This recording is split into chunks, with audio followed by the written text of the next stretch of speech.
What's up guys, Artem MMA Analysis here, going to be talking about Dana White's Contender Series week number 10. It's a sad day for the channel. It's the final week of Dana White's Contender Series 2022. I love Dana White's Contender Series, and I do love Dana White's Contender Series when I get all 5 correct for the card, which is what happened, man. We had so many first round finishes on that last card, and a lot of the fights went to kind of how I expected them to go.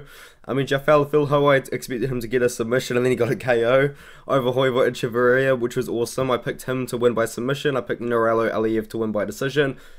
He got a ground and pound KO in the first round, the first one of his career, which is insane. He does have one KO before that, but that was due to the corner of the other opponent throwing in the towel. Austin Lane got controlled on the ground for quite a bit, reversed the position, and ended up getting a ground and pound KO. Hal Rosas Jr., I said he'd be the stronger grappler out of the two. He was the stronger grappler out of the two. I'm pretty happy with my read on that fight. I was so nervous picking a 17-year-old to win, I'm not going to lie. And then Bruno Ferreira didn't even need to use the black belt in judo, didn't even need to use the black belt in jiu-jitsu. I like Bruno Ferreira going forward. I think he might be able to do something in the 185-pound division, because the UFC does need more middleweight prospects. Maybe Bruno Ferreira, if he has an impressive debut in the UFC, we could see something come out of him. But let's just get straight into the predictions for Contender Series 2022, Week 10, the final week. Now, in the first fight of the night, you've got Ashik Ajim versus Matheus Madoka, and I'm going to be going with Matheus Madoka in this one here. He's not even 24 years old, he's already 9-0, and he's a really good bantamweight prospect here. And I don't think you should be sleeping on Ashik Ajim though. Ashik Ajim, really powerful puncher, but he doesn't have the best cardio at all. You know, a lot of his finishes come in the first round, and then a couple of times when he's left the first round, he has slowed down a lot, and that power isn't the same. It's not the same in the second round as it is in the first round. And Chris Moutinho, the one guy that has defeated him, kind of showed that. He survived the first 5 minutes and then took over the fight after that. And that's kind of the blueprint to defeat Ashik Ajim, in my opinion, is to survive the first 5 minutes of power punches and then work from there. But I think that Matheus Madoka is going to look for a takedown. This guy's got really good jiu-jitsu. He's got a couple of pretty good wins on his record. He's got a couple of submission wins on his record as well. I think we're going to see Matheus Madoka look for a takedown early and use his jiu-jitsu, because that's where he's got a very clear advantage. That's how I would path out a win for him anyway. But he does fight at a shoot box, and a lot of the shoot boxer fighters, they do have a very similar style, very aggressive striking style. They like to pressure forward. And for Madoka, it's not the best, because he is a little bit hittable, which is somewhat scary for fighting someone like Ajim. But I think that we're going to see Madoka either get a takedown and work for a submission, or uses really good grappling, or we're going to see Ajim potentially get a KO. So I don't think that the fight goes the distance. I think that Madoka should win this fight though. A lot of people picking decision, which could definitely happen. That is definitely how you would defeat Ajim. You can give up the first round, but after that, Ajim isn't the same fighter. He really isn't. I've said that so many times already in the video, but I've got to emphasize that. I'm going to be going with Madoka, and I'm going to be going with him by submission, probably in the second round, I think, is how we're going to see him get the win. I think if he works Ajim against the cage, really makes Ajim expel a lot of energy in that first round, he's not going to be the same fighter in the second. So give me Madoka to win by submission at some point in the fight. I'm saying second round. And in this next one, you've got Rafael Ramos Estevam versus Joe Elias. Two guys with really good records. Ramos is 10-0, Elias is 17-3. So you know that this is going to be a very high level fight, and it will be a great fight. I'm really expecting a scrap out of these two here. Joe Elias, this guy really takes one to give one, man. This guy takes a lot of punishment in his fights, but he dishes out more punishments. But you have seen a very well-rounded skill set out of Elias as well. He does have good grappling, he does have good striking as well, but he's going to be the smaller man in the matchup here. I actually am going to be siding with Rafael Ramos in this matchup here. He's a lot less experienced. He is a little bit younger, but he is 10-0. I do like the glossy 10-0 record, but it is very important to kind of watch the fights and see the style. But both of these guys, man, I think we're going to see a really good scrap. I think it's going to be a brilliant fight. I think that Ramos, though, on the feet, he's really going to try and keep Elias away from him. Elias is a much smaller fighter here. He's 5'3" compared to Ramos, who is 5'7", and that is somewhat significant at flyweight at 125, where the size other guys as just smaller in general, and maybe Estevam can utilize his size and win on the feet that way. As where I was trying to get to, I think he's going to be a little bit stronger as well. I think that he probably is the better grappler, or the grappler that's more likely to get a finish. We have seen Elias submitted before in his career, which isn't always the best sign, but I mean, he recently just defeated a 7-0 guy, 7-1, 3-3, which is a bit iffy, 5-0, and I mean, at the time, he would have been like 5-0 himself as well, so that's a pretty good win. He hasn't been fighting too often, he's not super active, which you don't really love to see. Well, I don't really love to see, but he's a young guy, you know, he can afford to take these times off and make improvements. Elias is a lot more active, he's fought 5 times in the last couple of years, and he's on a pretty good win streak over some pretty good competition, but I really do like Rafael Ramos in this one here. I'm expecting a war, I'm expecting a scrap. Elias is not going to be an easy guy to put away. This guy does take a lot of punishments in his fights. Sorry. And I think that Ramos is probably going to pick away at him. I'm expecting the fight to go the distance. I don't think either guy are going to get finished here, which is a little bit of an interesting prediction, because a lot of these guys, these guys have a lot of finishes on their record. Ramos, if my topology decides to load, I've really ruined my momentum topology. Yeah, Elias has 5 wins by decision, 11 wins by submission, 1 by KO, so not many decision wins there. And Ramos, as we go up, where he has 4 wins by decision, 3 by submission, 3 by KO. I think it's gonna be a great scrap. I think it might go the distance. I think it's gonna be competitive as well. But it's gonna be a good scrap. You may not get a finish out of these two, but it's gonna be scrappy. It's gonna be great. I think it's gonna be an awesome fight, and I'm gonna be siding with Ramos Estevam to remain undefeated in this matchup. And now you've got Freddie Emiliano Linnaeus taking on Jack Jenkins, and I feel like Jack Jenkins out of Australia is the guy the UFC might want to win this matchup. I mean, there's an argument to be made either way because of the way that they're building up prospects in each of their respective areas. They're building up prospects out of Ecuador, out of Chito Vera, and they're building up a lot of Australian prospects out of like Jack Della Maddalena, where Jack Jenkins is from, where Jack Jenkins is fighting. And to be fair, man, Jack Jenkins really has cleaned out a lot of the top prospects in the Australian scene right now. I think that Rod Costa, you look at that 5-3 record, that's a very underrated win. I think that Rod Costa is a lot better than his record is. And then he has fought a couple of guys that aren't the best in the world. He fought Jesse Medina, which at the time wasn't too bad of a win, you know. But he's looking great. He's got a really good work rate. He's got really good conditioning. He's got great grappling. He's got great striking. He's just very well-rounded, you know. And I think that's really important in this matchup here.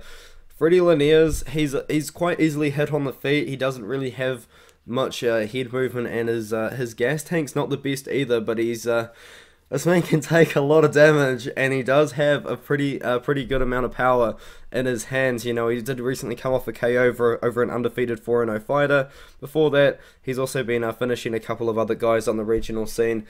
But I really like Jack Jenkins in this matchup here. I think he's got better cardio. He's just a lot better conditioned, in my opinion, out of the two. He's got a higher work rate as well. I think if he wants to take the fight to the mat, I think he might actually have an advantage there as well. And I like him in the striking. I just really like Jack Jenkins in general in this matchup here. I just think that at this point of both of their careers, I think he's the better fighter. And I think that the UFC will sign him because they're really wanting to try and get a lot more Australian talent. I think there's rumours circulating of a card taking place in Australia early next year. I really hope they're true, because if they are true, then I'm going to be going, because I'm from New Zealand, and like there's been like, I think like two UFC cards in New Zealand, and I've been to one of them. I went to Mark Hunt versus Derek Lewis, where Mark Hunt knocked out Derek Lewis in the 4th round. From the top of my head, it was a great time. I met Jarek Brunson, but it's not story time with Artem right now.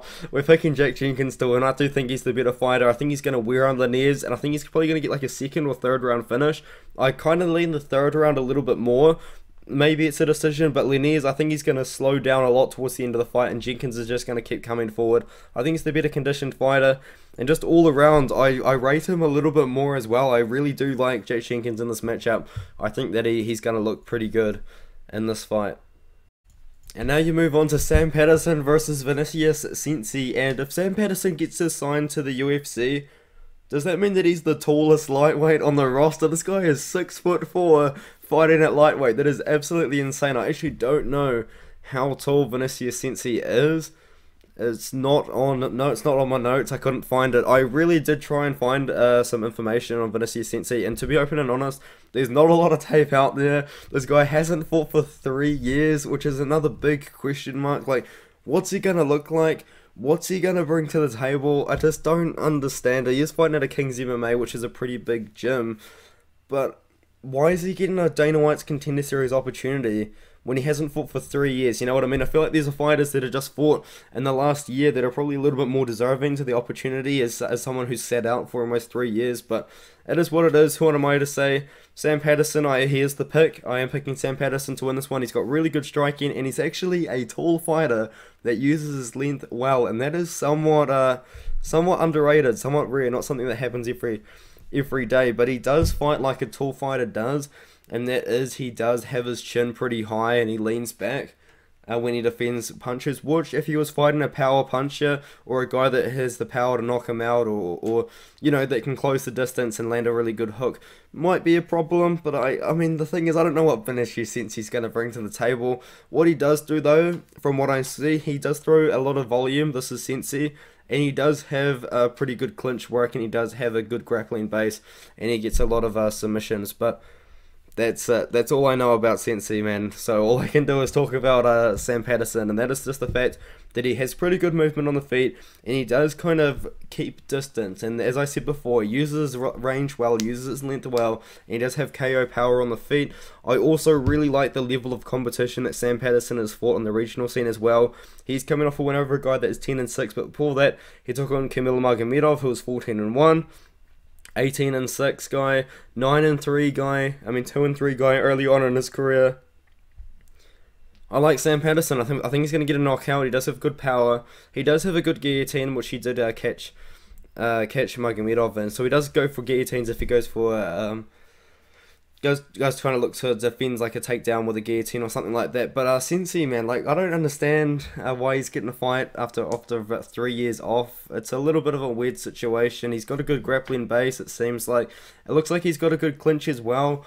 But I think if Patterson kind of keeps him at range and makes Cincy respect the power, I think that we're going to see Patterson pick him apart from range and eventually find some sort of KO. I think that Patterson should win this matchup.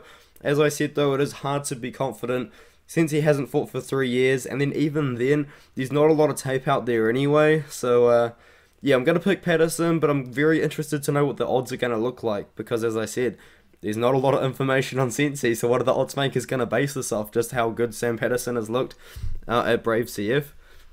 It's an interesting fight. It's a really weird one. I'm going to side with Patterson. And now you've got the next matchup. You've got Bo Nickal versus Donovan Beard, the final fight of Dana White's Contender Series 2022, week number 10. Bo Nickal, he should have been given a title, not a title, he should have been given a contract to the UFC after he beat Zach Borrego, but the UFC said he wasn't experienced enough, and then wanted him to fight, even though they had Danielle Wolf, who made her debut on Dana White's Contender Series, and they signed her. So anyway, they've used Bo Nickal again to headline a card. I would say to probably just get more people talking about Dana White's Contender Series. And I think this is a good fight, and I think it's a very logical step up in competition. I think it makes sense. And I like Donovan Beard, man. Donovan Beard's a great guy. He follows me on Instagram. We've had a pretty good chat. We talked about rugby and just all this sort of other stuff. It was pretty awesome. But I do have Bo Nickal in the matchup, and the reason why is, as good as Donovan Beard is, and Donovan Beard does have KO power on the feet, and he is a pretty good submission threat as well. In his last 2 wins over Tracy Hardy and Miles Lee, he was taken down very early on into the fight. But that Miles Lee win is a really good win. Miles Lee is actually a really good prospect, and I believe he's bounced back with a win since then. And if he hasn't, he had a really good win streak going into that fight, including the amateur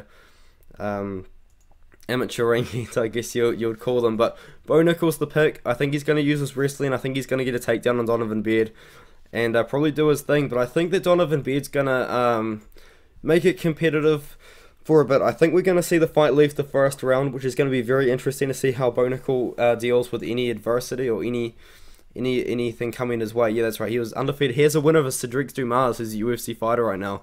That's a really good win for Donovan Beard to have on his record, but he was getting taken down by Miles Lee. which isn't what you want to see when you're fighting Bonacini. You know what I mean? When I'm looking at this and I'm seeing Donovan Beard get taken down by lesser wrestlers, it's a tough one, man. I really do like Donovan Beard. I think he's a great person, but I've got to pick Bonacini in the matchup. I think that he's going to use his wrestling to find a win. But yeah, it's going to be very interesting, man. Donovan Beard's definitely not getting enough respect for what he's done on the regional scene. He's got a good record, 7-1. He's fought good guys. He's the Cage Fury champion. Yeah, he's the Cage Fury champion. He won that over Miles Lee. We'll see what happens. I think Bonacini is going to get a contract off this one here, and we'll see maybe Bonacini go on a really good win streak. But I think it's a good fight. I think it's a good logical step up in competition. Bonacini debuted against another guy making the debut, and then he fought Zach Borrego, who was 3-0, and now he's fighting Donovan Beard, who is 7-1, and has fought pretty good competition himself. So I think it's going to be a good fight. I'm going to be picking Bonacini to win though.